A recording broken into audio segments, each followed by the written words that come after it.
Crediton station opened first as a terminus in 1851 and then as a through station when trains started running to Barnstaple 3 years later.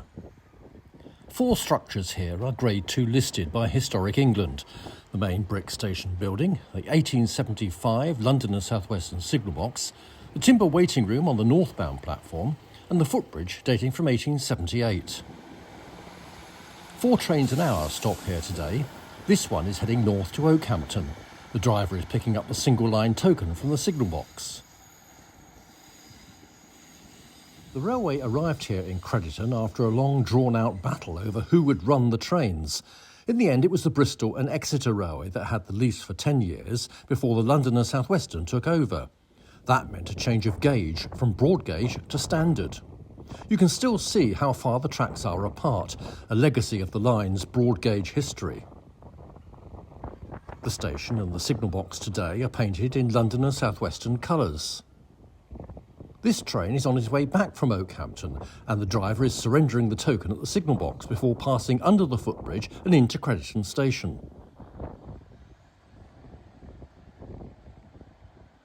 The line to Oakhampton has recently reopened, having closed in 1972. Trains to Oakhampton use the left-hand track north of here for a few miles to the site of Culford Junction, while Barnstaple services use the right-hand one.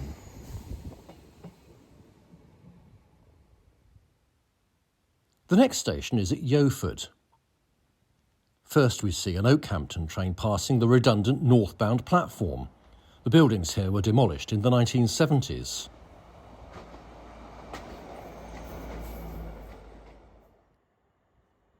And coming the other way is the daily service from Barnstaple to Axminster. The line from Crediton to Barnstaple, first known as the Tor Valley Extension Railway, was authorised in 1845. That company ran out of money, and a new one called the North Devon Railway took over in 1851. The line opened as far as Barnstaple as a broad gauge line in August 1854 and was converted to mixed gauge in 1862 by the London and South Western Railway. The track through Yeoford was doubled in 1877, and over on the right here there was a goods yard which closed in the 1960s.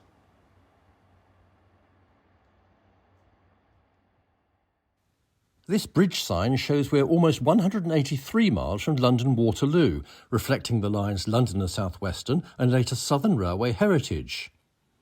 These cast iron bridge numbers are also southern in origin. A few miles further on and we get to the site of Culford Junction, opened in 1877. This photo, which shows the foundations of the signal box, was taken in 1985. The next station on the line towards Barnstaple is at Copplestone, where a few railway relics remain, including this Southern Railway concrete gradient post.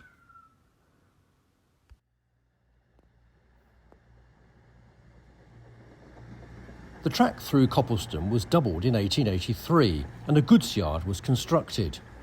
This closed in 1965 and the second track was taken out 6 years later.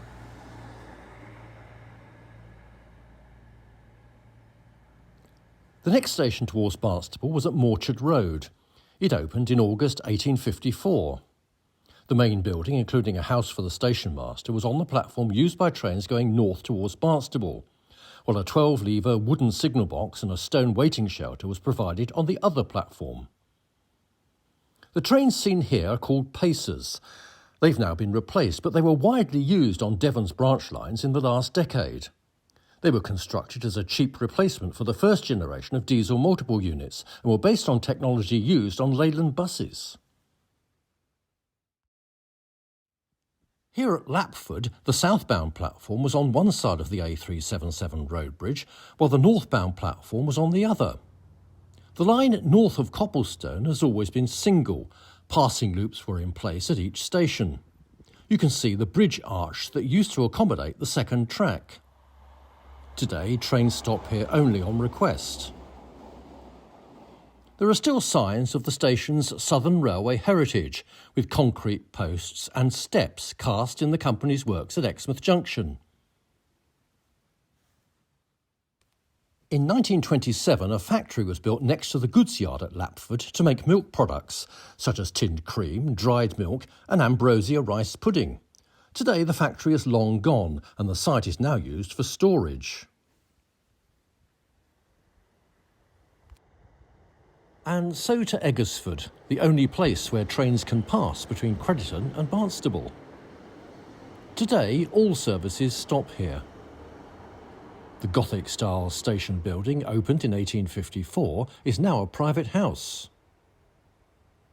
The signal box opened in 1873 and was on the left-hand side here. It was almost washed away by a flood in the 1960s and had to be replaced, but it finally closed in December 1987. Since then, the train crew have used this machine to obtain a token to give them permission to enter the next single-track section. Most of the trains making the 1 hour journey between here and Exeter are operated by these Class 158 diesel multiple units, built more than 30 years ago. Over the next few years, trains on the line will be slowly replaced by slightly newer Class 175 units cascaded from Wales.